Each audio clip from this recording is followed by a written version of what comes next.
Salut à tous. Aujourd'hui, une nouvelle vidéo un petit peu différente de celle que j'ai l'habitude de faire. Dans cette vidéo, j'ai sélectionné plusieurs profils d'athlètes amateurs qui sont à la recherche potentielle d'une carte pro au sein de l'IFBB.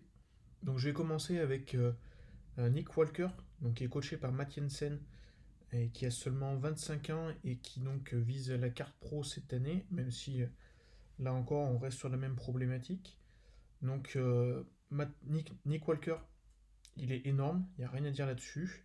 L'an dernier, il a fini deuxième des super heavyweights derrière Zach Merkel, qui lui a gagné le tout de catégorie. Donc je parle des Nationals. Le problème de Nick Walker, entre guillemets, c'est qu'il a un abdomen long, j'ai l'impression, et que du coup son dos paraît un petit peu un point faible. Bon, c'est relatif comme point faible, mais voilà. Et de plus, ses cuisses de face, elles paraissent un petit peu moins grosses, entre guillemets, que par rapport à son haut du corps. Alors ça reste toujours relatif et mon point de vue, je vous laisse commenter pour donner le vôtre. Ensuite, Vincenzo Mazzone, alors qui est assez connu parce que ça fait un moment qu'il est sponsorisé par Animal. Donc lui aussi, il est à la recherche de sa carte pro donc depuis pas mal d'années, en faisant notamment les Nationals aussi aux États-Unis. Mais il n'a jamais fini plus que quatrième, il me semble. Donc l'an dernier quatrième, l'année d'avant cinquième. Voilà, il a jamais réussi à classer aussi assez haut pour gagner une carte pro nationals. Il est très massif, il a des cuisses assez longues, ce qui peut peut-être paraître être son point faible. Ouais, j'aime bien comment il s'entraîne à Londres dans son sous-sol, un petit peu en mode Dorian Yates, avec toutes ces images de super-héros et d'Arnold notamment. Après, je vais parler de Jordan Peters, donc un anglais cette fois-ci, là que je n'ai pas besoin de présenter parce qu'il est très actif sur les réseaux sociaux. Il est peut-être plus connu maintenant comme entre guillemets un gourou, mais c'est avant tout un athlète qui était pro en WABA et qui souhaitait donc et qui souhaite encore apparemment gagner sa carte pro cette année ou l'an prochain du coup à cause du coronavirus. Je vous mets une petite vidéo de lui donc en Espagne l'an dernier quand il avait tenté de gagner sa carte pro. Il n'y a pas grand chose à dire sur son conditioning. Après, de dos, même, il est très bien. Le problème, je pense, il vient de face.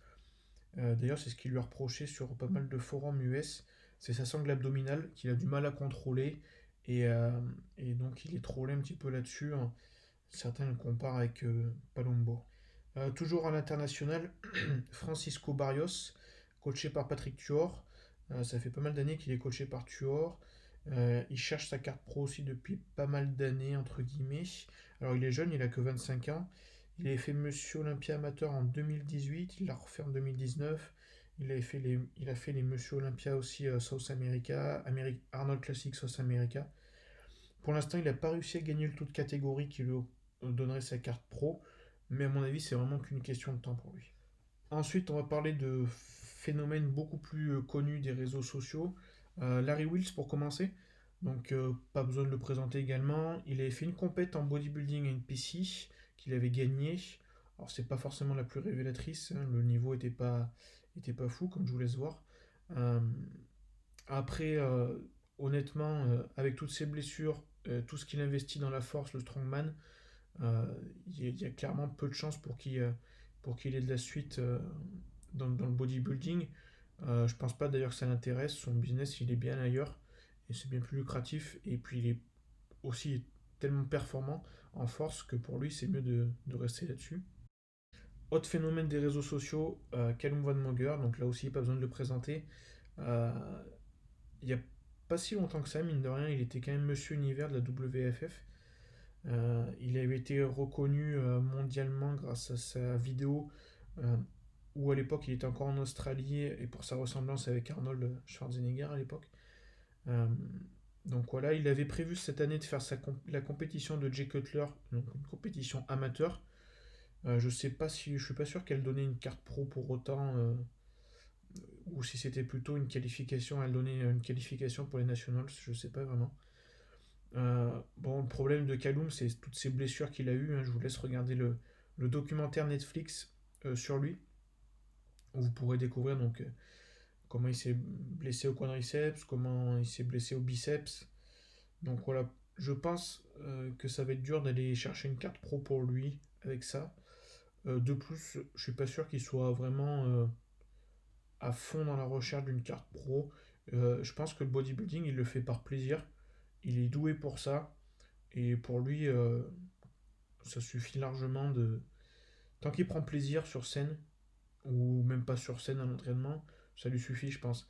D'ailleurs, Frank McGrace, qui l'avait coaché un moment, et qui sont amis donc tous les deux, hein, il avait dit que c'était un petit peu saoulant de son manque d'implication, entre guillemets, quand il était en prépa. C'est-à-dire qu'en prépa, Kaloum, le plan, il a un petit peu du mal à le suivre apparemment. Maintenant, je vais parler aussi de bodybuilders français qui sont donc à la recherche d'une carte pro. Je vais commencer par Alexis Delobel.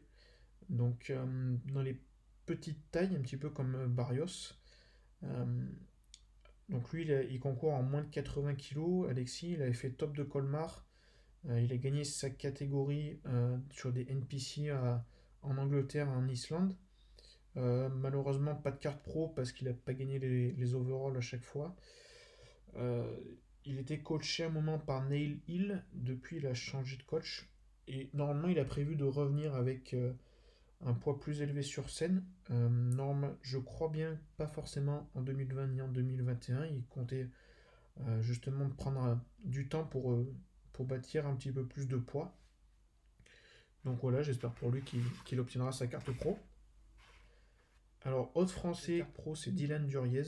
Donc il avait fait en 2018 l'Olympia amateur après avoir gagné, il me semble bien, cette même année le top de Colmar. Donc pour rappel, 2018, c'est l'année où Théo Logaria a gagné l'Olympia amateur et la carte pro. Cette année-là, Dylan, il avait fini 5ème de sa catégorie sur un plateau vraiment très lourd. Je crois bien que sur les 5 premiers, il y en a 3 qui sont pros depuis. Donc voilà, j'espère pour lui, vu sa ligne, qu'on va le revoir sur scène rapidement. Et puis qu'il pourra peut-être, si c'est son but, aller chercher une carte pro. Superfed maintenant, donc pareil, pas besoin de le présenter. Il est réputé pour sa vascularisation. C'est un ancien catcheur de haut niveau. Donc l'an dernier, pareil, il avait fait Olympia Amateur en Espagne, lui. Il avait fait aussi un Arnold Classic il y a de ça quelques années, en 2016, il me semble. Plusieurs fois le top de Colmar, il a été plusieurs fois champion de France IFBB. Il a gagné plusieurs NPC aux États-Unis aussi. Donc c'est vrai qu'il a ses chances de gagner une carte pro sûrement dans les années qui viennent, dans l'année peut-être même prochaine. Je vais finir comme athlète avec Vincent Alliot. Alors cette fois-ci, c'est un athlète IFBB Elite et pas Pro League, qui lui aussi donc, est à la recherche de la carte pro. L'an dernier, il avait fait, je crois, une compétition au Luxembourg où il n'avait pas gagné malheureusement l'overall, donc la carte pro. Il a été champion de France, il a gagné plusieurs grands prix aussi en France, dont celui des volcans. Clairement, son point fort, c'est les cuisses. Et voilà, bah, j'espère aussi pour lui qu'il pourra gagner sa carte pro. Voilà, c'est fini pour cette première partie de vidéo sur les amateurs qui seront peut-être et potentiellement des futurs pros. J'en ferai une autre sur des amateurs aussi qui sont plus dans la catégorie classique physique. Voilà, je vous remercie d'avoir écouté. N'hésitez pas à partager, commenter si ça vous a plu. Et puis je vous laisse également découvrir les podcasts que j'ai enregistrés jusque-là avec plusieurs athlètes et autres. Encore merci pour votre écoute et puis à bientôt.